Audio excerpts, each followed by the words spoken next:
Samsung Galaxy A55 ရဲ့ဗျာဟာဖြစ်မပြီးနဲ့ဦးလေးပြန်လာအမောက်ဆင်းလောက်ပါမယ်ဆိုပါပဲ Okay ရောက်လာပြီမြို့ A55 5G လို့ရေးထားတယ်ဗျာ display only ပေါ့ကျွန်တော်တို့ reviewer တွေစီရောက်လာတဲ့ဖုန်းဆိုတော့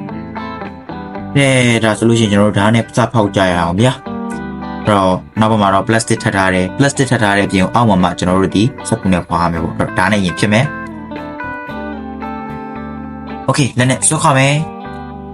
ကျွန်တော်တို့စက်ကူလေးဖြီးရမယ်ပေါ့ဗျာဖြဲမယ်ဗျာ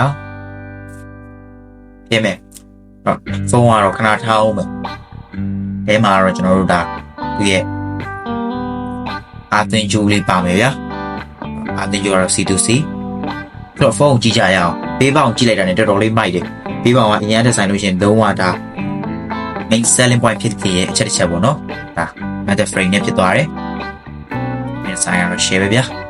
ဒီဗီဒီယိုကြည့်နေတဲ့သူတွေအနေနဲ့ဒီဗီဒီယိုကို like လုပ်ပါ public နဲ့ share လုပ်ပါ share ရတဲ့ screenshot ကိုကျွန်တော်တို့ friend 3ယောက်ကို mention ခေါ်ပြီးတော့ကျွန်တော်တို့ page share comment မှာမှန်ပေးပါဗျာအဲ့လိုမျိုးမှန်ပြီးသွားပြီဆိုလို့ရှင်တော့ကျွန်တော်တို့လာမယ့်ရက်ထဲမှာ comment မှန်ထားသူတွေထဲကတအူးကို9000ချက်ကန်တဲ့ဖောက်ပေးသွားမှာပဲဖြစ်ပါတယ်ခင်ဗျာ